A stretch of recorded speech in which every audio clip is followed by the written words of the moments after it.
lane Volibear, not buffed. It's legit. It's just the flex potential. Oh, yes. Okay, oh my god. Ezreal Yumiing, boys. Listen, and this is gorgeous because this is the attempt at punishing in a different direction, right? As opposed to going full, okay, we're going to try and like get a hook champion and try and kill you regardless. You know what carrier can do. The Ezreal Yumi goes completely in the opposite direction where like you're not going to have any threat on us whatsoever. We're just going to freely scale and hecker him with Yumi, Orianna. Yeah. Like this comp from Hammer Life is disgusting, but so is the T1 comp, right? Yeah, and we've in that one as well was actually playing Ezreal up against Teddy in the longest game of all time. But this is just so cool. There is so much to talk about with both of these drafts, and it's also, as you can see, he's got his on the go, as Morgan going to break the chains, but he's struggling here just a little bit. Umbral Dash going to do it. There's now Canna in trouble, but not enough, as he just dabs on him. That's a solo kill for Canna on the top side. And Morgan, he was doing well in the lane, and then it all just falls apart. Can go down quickly with Aatrox as we've Johan is actually spotted out here. No flash, remember. This is a hacker room as Vista wants to try and get over, but Canna's already teleported down. A late teleport now to come through as Morgan tries to come down as well. But now finds himself 4 members of T1 and they will just back away. So thankfully, you know, Vista has all of his summoner spells and does manage to save the rest of his members, but not a lot of summoner spells left remaining here for Hammer Life. Hammer Life, interesting. Flash in from Carrier, looking for Deft. This one's personal as he devours him. The Ezreal's just dead. Senatom Kench, what a ridiculous combination here on the bottom side as they're just underneath the turret and Carrier will lick the cat to death. That didn't work out. You know, it's kind of unfortunate, but it doesn't really matter as Kana might get ganked here. Yeah, a bit of a lane gank here from Johan, who's looking to make his way in. He can just ult. There's the flash in from Morgan, and this is a very dead Aatrox. Dawning Shadow comes down, though, and Cuz will turn up. They're turning it on the horse. Morgan is going to be able to grab the Aatrox, but now he's got a big bear after him. Looking to try and lock this one down. Faker coming on in, but they're taking them around the Rosie, as there's the barrel. Cuz now lumbering towards the Gragas, and he will not have that body slam. Faker will pick up the kill. Chovy's going to come over. The plates will go over to Faker. Cuz, but just a bit more money here for T1, holding on to approximately that 2,000 gold lead. As Deft is going to get Abyssal Voyaged on, but he's got the zoomies. He should be okay, but final chapter coming on down here as Teddy just locks up the kill, and Deft had flash, had cleanse, used nothing and died.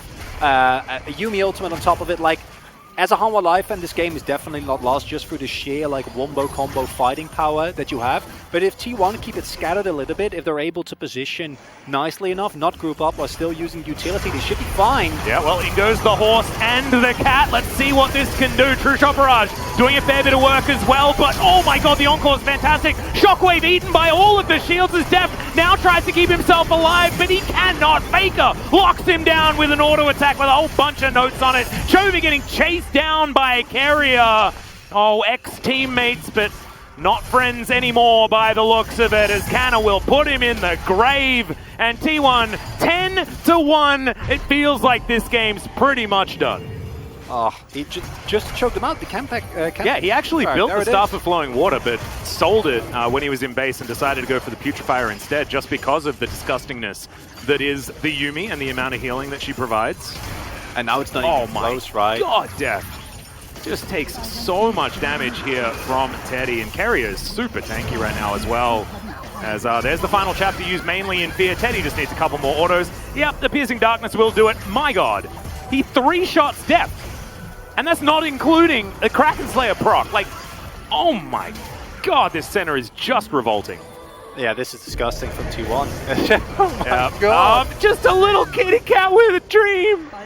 Oh, and Vista's just going to be obliterated. Yeah, no, I think that this is basically done and dusted. We are very close to a Cloud Soul as well, as Teddy's over here. There's the final chapter. Devour is going to be available, so Carrier just negates all of that.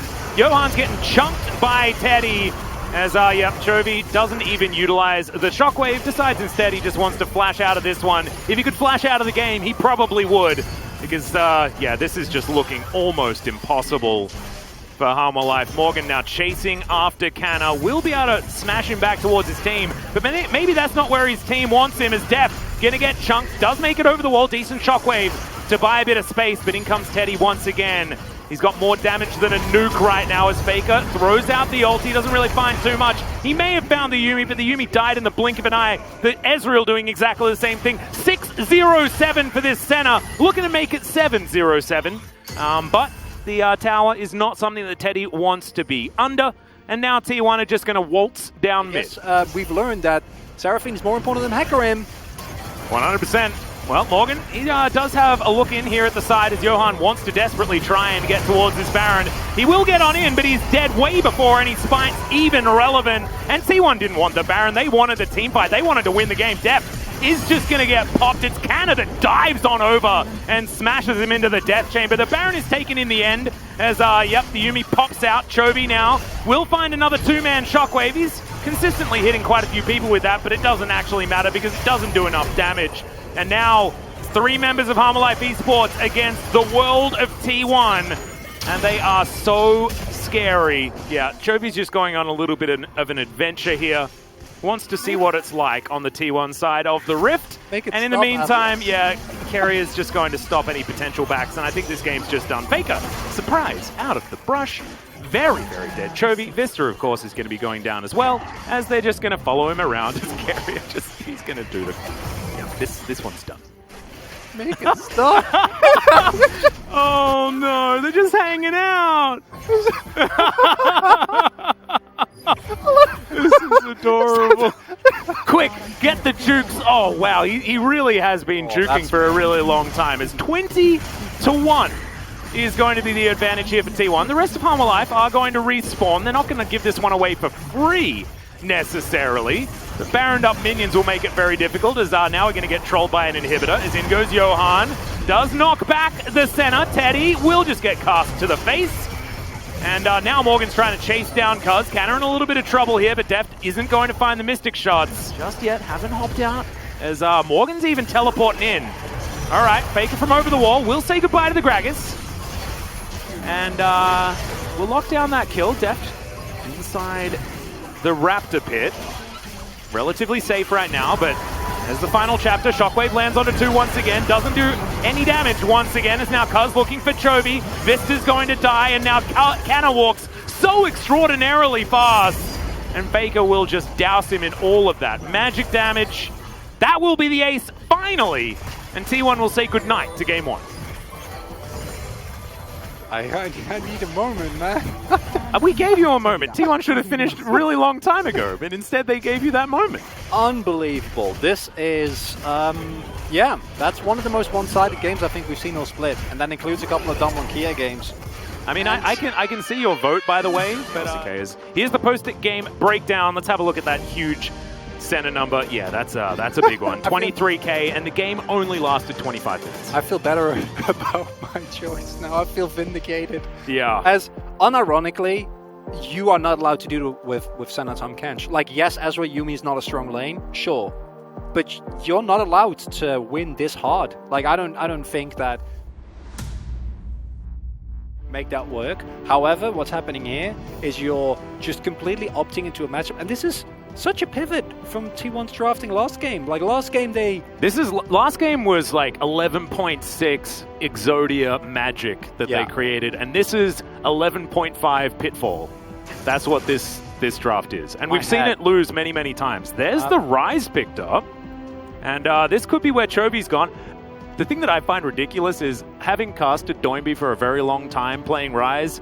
This is like the classic I get all of the CS everywhere on the map forever pick. The highest farm. Ruler is actually highest, then Gumayushi, and then Henna, surprisingly enough. What I am happy about is that, even though Kenna missed a couple of creepies there, we don't love that, is that he has been playing really well according to what the pick needs to do, because Na into Cyan relies on the Na to continuously have pressure to keep Cyan in his lane, maybe get a couple of plates, build up a CS lead, and that way keep his relevancy into either his side lane pressure situation or into a team fighting stage. And oh no. We've seen this so many times. Yeah. They expected, Carrier going to easily be able to interrupt the rocket jump, and that's going to be a gift given over to Teddy by his mate Carrier. This bottom lane because I don't know how otherwise he would have. Fact of the matter is, that wave of slow pushing towards you is Faker. Yep, Spear is going to land there by Johan, has the pounce, able to follow the flash, gets the last auto, all too easy here in the mid lane for HLE. No. but like, this is a tough matchup, but any tough matchup can be alleviated by being better. And that's what Teddy and Keria have been demonstrating so far. I do love Keria's play. Like, it's not necessarily just being mechanically better, right? It's just being smarter as well. As we've got a sleep coming on down, but in goes the train as well. And Morgan says, nope, you're not engaging on this one. But now Johan's in trouble. He's able to get the pounce out. Flashes as well. The flash over from Canna. And he now has Meganar available. Realm Warp just to get him out of there, as Chovy also just books it. And it is going to be a successful take of the Rift Herald as well. Now Teddy lying in wait in this brush as the rest of T1 now closing in. Teddy, explosive charge now on him. Vista flashed on forward. Has the aftershock, so keeps himself alive. Good exhaust there onto Chovy is now Vista. Likely to be taken down. Faker going to be able to grab that one, but trades it for his life. Heal out from Teddy to try and keep himself alive as well. On that top side skirmish. Okay, once again, Deft is just dead. It's, I don't know what it is, man. There's just something in the water. Deft just struggles against Teddy. No way. As Johan coming on down, looking to see whether he can land some spears. We'll find Keria, who doesn't have a lot of mana. As, yep, gets in there. Tracked Repel, going to help out with the stun. A little bit slower. This, as straightforward as it gets. I talked about the setup in mid lane. Setup here, even if you do miss your ultimate, it's not necessarily. Is it as good as the draft in game one? Not really, but as you pointed out, if you're good enough, you can make anything work. Well, Chovy just phase rushing away, cuz trying to do the same thing here, but sleep will come down. Chovy getting flashed on here by Faker. Killer Instinct from Teddy says goodbye to Mr. Rise. And Keria clearing out some vision. It should be finally time for this Infernal Drake to go down, and we'll see whether the Atlas effect is going to continue to game 2. That's what we call it now? You know. Good point. I think he's just dead there, unfortunately. I like the angle, and I think that in team fights, Hanwha Live, they do have range extra. Oh, they're going in here? Well, Shirley's definitely going in. We do get a Magna Storm. There's the Wombo combo, but decent disengage there from Keria, but a double kill instantly. That was just a cute little swipe from Johan, just mops the floor with Cousin Faker. Now, HLE Esports, they did lose Vista. Impact in the later game fights is not going to be as big as a Rise should be able to, especially with that Everfrost now finished. Kana? Yeah, Morgan might just get solo killed underneath this turret. Keria comes on over and says, good night, my friend. Picks himself up an assist, as now Kana's just going to gnaw away the zombie and wallop it, and there is no chance that the zombie's going to be able to do anything whatsoever. It's just, it feels like Lane Kingdom from T1. Well, I mean, the Gnar blind pick doesn't get to guarantee a Scion matchup, right? The Gnar blind pick gets Jace to the face. I agree. As Kana, come on, man. Just cool guys don't look at explosions, I guess, as Johan just lets the red buff burn down. That's a caster curse. That's allowed. Well, they've certainly showed that they're a cut above HLE so far in this series. And the lead is only extending, right? Like, it's 3.2, something like that, as now Baron has been started. Vision available for HLE as Vista throws in the control ward.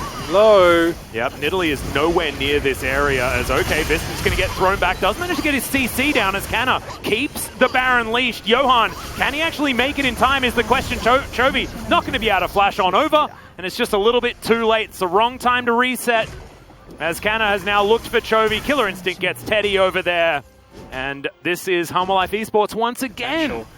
And as HLE Live, as I said, Vista trying to go in and play aggressively, not actually able to because Johan isn't there. And now you're in a situation where the split push is just going to get you. Sure, you get a Mountain Drake, but that's not going to be worth it, I'd say. Yeah, they're going to trade it for possibly an inhibitor turret and an inner turret at the same time. But Canna is going to rotate back. Looks like the rest of T1 going to group up as HLE Esports going to lose a lot of health on that bottom inhibitor turret. This inner is definitely dead as Canna's just chilling in between the turrets, having a good time. And yep, HLE have to give up all of the ground that they've picked up as Canna is just on mid lane clearing duty while the rest of T1 move on over. I believe they've started off this Baron. We can see that. HLE Esports can't. Things pretty dark on the Rift for them, but they do have an inkling of what's going on. Spear comes on through as Johan, can he actually steal this one away? As you can see, Canada just being a wall, but Johan's gonna have to go golden. Can he get out of the stasis? The answer is no, as Morgan gets on in towards the front line, looks to knock up Teddy, and does so. Spear is going to connect onto Carrier as Teddy jumps in towards the back line, but look at that, the damage has been eliminated. The wallets are so damn heavy on the side of T1. Faker's going to pick up a double kill. Johan was trying to slink away, and Teddy says no. That's the ace, and that will be the very swift, very clean 2-0 for T1. Team going into the playoffs against this T1 roster. I think that Humble Life can do a lot better, but it's T1 that just plays this one out clean from start to finish. The fights are gorgeous, and there is just nothing to be done here. Yep. It's Faker that's going to grab the kill onto Deft there as Chovy. Nothing that anyone's going to be able to do because the Nexus is dead. Cuz shaking his camera around was hilarious. And this damage graph tells a lot of the story, which was Johan had a decent game, took a lot of the gold, and wasn't able to transition it. T1 were just much better today.